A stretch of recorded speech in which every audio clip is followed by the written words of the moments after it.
여러분 요즘 주식 때문에 힘드시죠? 저도 힘든데요.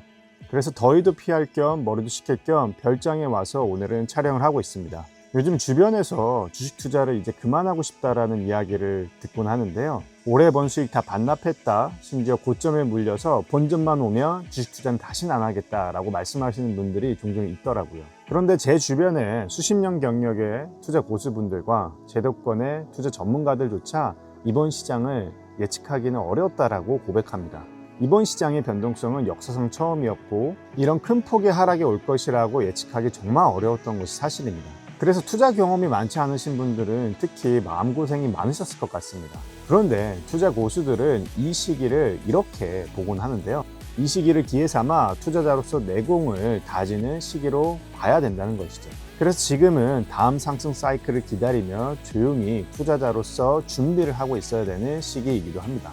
그런 맥락에서 이번 영상에서는 제가 투자자로서 한 단계 도약하는 데 큰 도움을 주었던 또 핵심 개념을 하나 설명드리려고 하는데요. 오늘 이 영상을 시청하시고 나시면 지금 이 시기를 반드시 극복하고 투자자로서 한 단계 도약해 끝내 주식으로 큰 수익을 낼 수 있을 것입니다.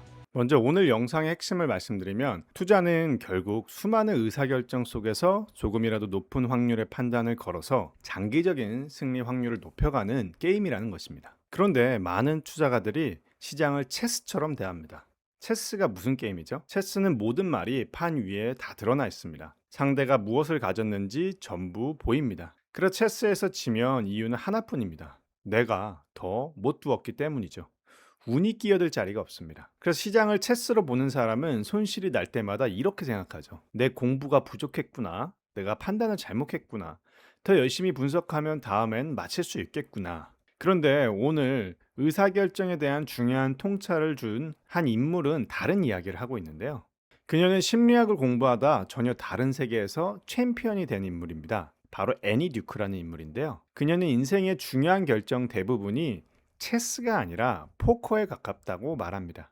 그녀의 이력이 이 주장에 무게를 더하는데요. 그녀는 펜실베니아대에서 인지심리학 박사과정을 밟던 중 포커의 세계로 들어섰고 2004년 월드시리즈 오브 포커 토너먼트 오브 챔피언스에서 우승하며 200만 달러의 상금을 가져갔습니다. 심리학의 언어와 승부사의 경험을 동시에 가진 인물이죠. 그녀의 경험을 정리한 책이 바로 결정, 흔들리지 않고 마음먹은 대로입니다. 정보가 불안전한 상태에서 내리는 모든 결정을 포커의 배팅으로 다시 보는 책입니다. 판단 과정을 채점하는 법, 확률을 퍼센트로 재는 법, 그리고 실패를 미리 설계하는 법을 다루는 책입니다. 포커는 체스와 결정적으로 다른 게임인데요. 체스는 두 사람이 같은 판을 보고 시작하죠. 상대의 말이 어디 있는지, 어떤 수를 뒀는지 전부 눈에 보입니다. 반면 포커는 내 손에 든 카드만 보이죠. 상대가 정말 좋은 패를 쥐고 있는 건지 그냥 크게 베팅해서 겁을 주는 건지 끝까지 알 수 없습니다. 정보가 언제나 불완전한 상태로 게임이 진행되는 것입니다. 여기에 하나가 더 있습니다. 체스는 두 사람이 똑같은 말을 갖고 시작하니 승부는 순전히 누가 더 잘 두느냐로 갈리지만 포커는 게임이 시작되기도 전에 어떤 카드를 받을지 스스로 정할 수 없죠. 아무리 실력이 좋아도 그날 받은 카드가 나쁘면 질 수도 있고 반대로 초보자가 좋은 카드를 받아 고수를 이기는 일도 실제로 벌어지죠. 운의 결과가 상당 부분을 결정하는 것입니다. 여기서 한 가지 선을 그어보면 이해가 쉬워지는데요. 한쪽 끝에 룰렛이 있습니다.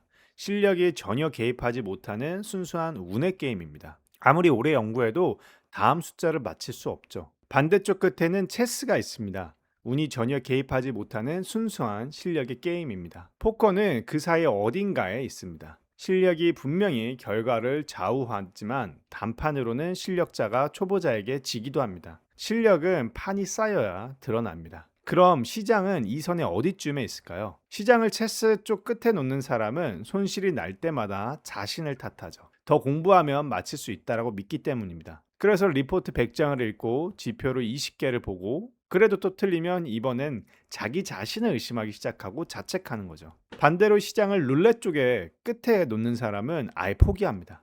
어차피 다 운이라며 아무 근거 없이 투자를 하는 거죠. 둘 다 시장을 오해하고 있는 겁니다.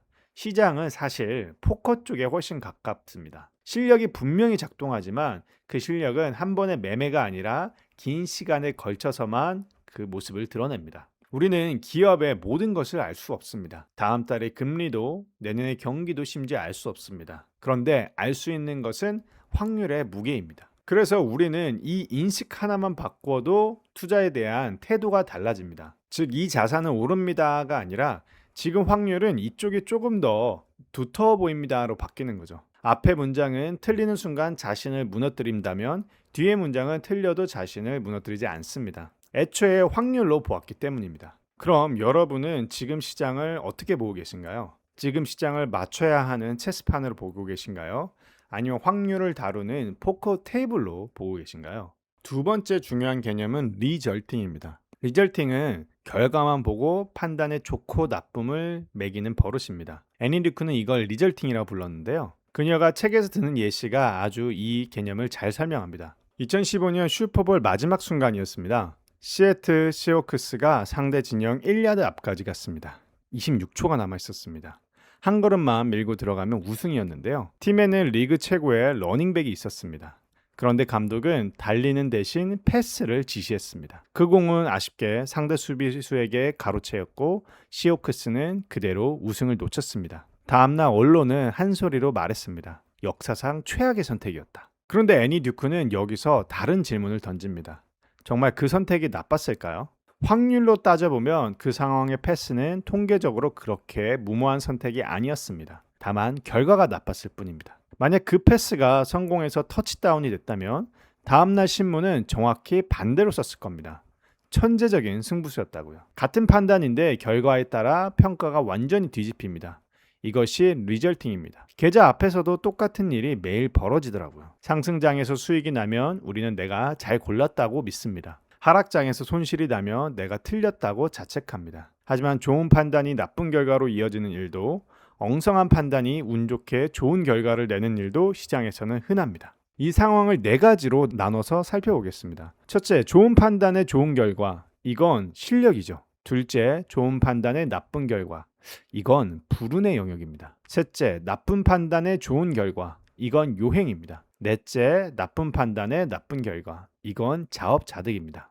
그런데 문제는 대부분의 투자자가 이 네 가지 영역 중에 두 가지만 갖고 있다는 점인데요. 벌었으면 실력이라고 생각하고 잃었으면 자업자득이라고 생각하는 경향이 강하다는 겁니다. 가운데 두 가지가 통째로 비어 있는 거죠. 그런데 시장에서 우리가 실제로 가장 자주 만나는 영역이 바로 이 비어있는 두 영역인데요. 원칙대로 분산해서 담았는데 하필 그 구간에 조정이 온 것은 둘째 영역입니다. 아무 근거 없이 뉴스만 샀는데 마침 시장 전체가 올라 상승한 것은 세 번째 영역입니다. 그런데 우리는 이 두 번째 영역을 자업자득으로 오해해서 좋은 원칙을 스스로 버리고 세 번째 영역을 실력으로 오해해서 다음번에도 더 크게 운을 기대하는 것이죠. 그래서 이 두 가지를 구분하지 못하면 위험이 동시에 커지는데요. 운으로 번 돈을 실력으로 착각해 다음에 같은 방식으로 크게 들어갑니다. 그리고 옳은 원칙으로 결과가 나빴다는 이유만으로 자신의 원칙을 버립니다. 그래서 애니 듀크는 판단의 순간과 결과의 순간을 분리해서 기록하라고 권합니다. 왜 그렇게 판단했는지, 그때 알고 있던 정보는 무엇이었는지를 남겨두는 것입니다. 나중에 결과가 나왔을 때 채점해야 할 것은 결과가 아니라 우리의 그 과정이라고요. 그런데 왜 우리는 이렇게 쉽게 결과에 속을까요? 결과는 눈에 보이지만 판단은 눈에 보이지 않기 때문입니다. 수익률은 숫자로 선명하게 찍힙니다. 하지만 그때 내가 무엇을 알고 무엇을 몰랐는지 시간이 지나면 흐려집니다. 게다가 사람의 기억은 결과에 맞춰 과거를 고쳐 쓰게 됩니다. 잘된 판단은 원래부터 확신했던 것처럼 기억되고 잘못된 판단은 사실 처음부터 불안했던 것처럼 기억됩니다. 그래서 우리가 투자 기록이 필요한 이유가 진짜 여기에 있습니다. 우리의 기억이 우리의 편이 아니고 편향이 있기 때문이죠. 지금 여러분을 힘들게 하는 것은 정말 잘못된 판단일까요? 아니면 아직 뒤집히지 않은 카드일 뿐일까요? 세 번째 개념은 아주 작지만 효과가 큰 습관을 다루고 있습니다. 확신을 흑백이 아니라 퍼센트로 표현하는 것입니다. 포커 선수는 좋은 패를 잡았다고 곧바로 전부를 밀지는 않습니다. 자신이 이길 확률을 가늠하고 그 확률에 맞는 크기만큼만 거는 거죠. 확신의 크기와 베팅의 크기를 일치시키는 겁니다. 반면 대부분의 투자자는 확신을 두 가지로만 쓰는 거죠. 오른다, 내린다, 맞다, 틀리다. 그런데 이 이분법이 위험한 이유가 있습니다. 시장의 예상과 조금만 어긋나도 내 판단 전체가 무너진 것처럼 느껴지기 때문이죠. 70% 정도로 생각했던 사람은 안 될 가능성 30%를 이미 계산에 넣어뒀습니다. 그래서 주가가 빠져도 그 30%가 현실이 된 것으로 정리되죠. 하지만 100%라고 믿던 사람은 조금만 빠져도 자기 판단 전체를 의심할 수 있습니다. 그리고 그 자리에서 공포에 휩쓸려 이상한 판단을 하게 되죠. 애니듀크가 제안하는 방법 중에 이런 것이 있습니다. 누군가 확신에 찬 주장을 할 때 이렇게 물어보는 것입니다. 과연 거기에 얼마나 걸 수 있겠습니까? 이 질문을 받는 순간 사람의 머릿속에 흥미로운 일이 일어납니다. 방금까지 확신하던 사람이 갑자기 자기 근거를 다시 뒤져보는 거죠. 진짜로 돈을 걸어야 한다고 생각하는 순간 막연한 확신과 근거 있는 확신이 분리되는 것입니다. 이 질문은 남에게보다 자신에게 던질 때 더 강력합니다. 지금 내가 이 판단에 확신하는 정도가 90%인지 60%인지 아니면 사실은 분위기에 휩쓸린 30%인지를 스스로에게 물어보는 것입니다. 물론 정확하게 퍼센테이지를 잡을 수는 없겠죠. 하지만 이렇게 숫자로 답하려고 노력하는 순간 감정이 만들어낸 확신은 대개 정체를 드러내곤 합니다. 방법은 생각보다 간단합니다. 매수 버튼을 누르기 전에 한 줄만 적어두는 겁니다. 오늘 날짜, 이 판단의 이유 한 문장, 그리고 확신 퍼센트, 이 한 줄이 나중에 두 가지 일을 해줍니다. 하나는 앞에 말씀드린 채점표가 되어줍니다.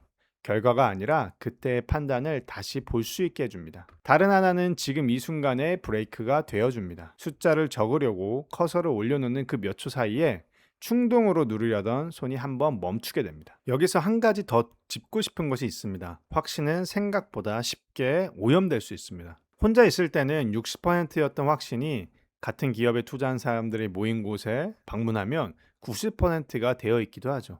종목 토론방, 유튜브 채널, 텔레그램 채널 등에서 근거를 모집하는 겁니다. 사실 근거가 늘어난 것이 아니라 목소리가 늘어난 것뿐인데도 그렇습니다. 애니듀크가 확신을 내어 숫자로 말해보라고 권하는 이유도 여기에 있습니다. 숫자는 분위기를 타지 않기 때문입니다. 그리고 이 습관은 자연스럽게 다음 행동으로 이어지는데요. 확신이 60%인 판단에 전 재산을 걸지 않게 됩니다. 확신의 크기와 베팅의 크기를 맞추면서 그것이 결국 우리가 흔히 말하는 분산이고 비중 조절이 되는 것입니다. 그리고 그렇게 계속 높은 확률의 베팅을 하면 점진적으로 승리하고 큰 맥락에서 거대한 승리를 취할 수 있다는 게 애니듀크의 주장이죠. 마지막입니다. 앞에 세 가지를 실제로 작동시키는 장치가 하나 필요합니다. 미리 실패를 상상해 두는 것입니다. 애니듀크가 강조하는 방법 중에 사전 점검이라는 것이 있습니다. 사고나 실패가 벌어진 다음에 원인을 되짚어 보는 것이 사후 점검이라면 이 순서를 통째로 뒤집어 보는 것이 사전 점검입니다. 조금 익숙하진 않죠. 이는 일이 벌어지기도 전에 이미 실패한 미래가 있다고 가정하고 그 원인을 미리 따져보는 것입니다. 투자에 대입하면 이렇습니다. 매수를 누르기 전에 스스로에게 물어보는 거죠. 시장이 지난 어느 날 이 판단은 실패했다. 그렇다면 무엇 때문에 실패했을까요? 실적이 꺾였을까요? 아니면 내가 처음부터 근거 없이 분위기에 휩쓸렸던 걸까요? 이 질문에 미리 답을 준비해둔 사람과 그렇지 않은 사람은 실제로 하락이 닥쳤을 때 완전히 다른 사람이 됩니다. 미리 상상해둔 사람에게 하락은 예상 시나리오 중 하나가 도착한 것입니다. 이미 한번 겪어본 일에 가깝습니다. 그래서 잘 대응할 수 있는 거죠. 상상해두지 않은 사람에게 하락은 세상이 무너지는 사건입니다. 준비된 문장이 하나도 없으니 몸이 먼저 반응하죠. 계좌를 수시로 열어보고 며칠을 앓다가 결국 가장 낮은 자리에서 매도 버튼을 누르게 되는 경우가 있습니다. 여기서 오늘 이야기한 것들 하나로 정리해보면 결핍의 마음으로 시장을 보면 불확실성은 견딜 수 없는 위협이 되죠. 빨리 확실해져야 하고 빨리 만회해야 하고 그래서 서두르게 되는 겁니다. 그런데 풍요의 마음으로 보면 불확실성은 이 게임의 원래 조건일 뿐입니다. 카드가 아직 다 뒤집히지 않았을 뿐 게임이 끝난 것이 아닙니다. 같은 하락장인데 앞에 사람에게는 이미 잃은 돈이고 뒤에 사람에게는 아직 정산되지 않은 확률일 뿐입니다. 그래서 여러분은 스스로 이런 질문을 던져봐야 합니다. 지금 확실해지기를 기다리고 계신가요? 아니면 불확실한 채로도 판단한 준비를 하고 계신가요? 오늘 나눈 이야기를 정리해 보겠습니다. 시장은 맞히는 게임이 아니라 확률을 다루는 포커라는 것을 확인했습니다. 그리고 수익이 낮다고 판단이 옳았던 것도 손실이 났다고 판단이 잘못된 것도 아니라는 것.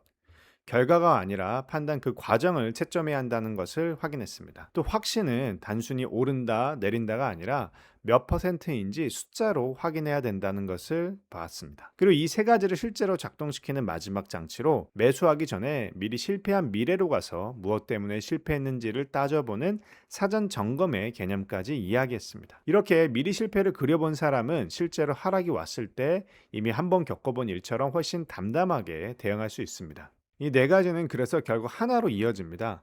불확실함을 없애려 애쓰는 대신 불확실함 속에서 꾸준히 공부하며 투자 아이디어를 점검하고 냉철한 판단으로 높은 확률에 지속적으로 투자하여 꾸준한 수익을 내는 투자자로 성장하는 것입니다. 그리고 실패가 찾아왔을 때도 그것을 무너짐이 아니라 성장의 과정으로 의연하게 받아들이고 하나씩 이치를 파고들어 배우는 경물치지의 자세로 나아가는 것입니다. 시장은 앞으로도 우리에게 완전한 확신을 주지 않을 것입니다. 확신을 만드는 것은 시장이 아니라 그 확신을 잘 다루는 법을 익힌 우리 자신입니다. 다음에도 여러분의 성공적인 투자와 행복한 삶에 대한 지혜로운 이야기로 돌아오겠습니다. 영상에서 다루지 못한 주식시장의 다양한 이야기와 투자 전략을 듣고 싶으시다면 고정 댓글에 달려있는 텔레그램 링크를 확인해 주세요. 지금까지 리체피였습니다. 여러분은 반드시 행복한 부자가 됩니다.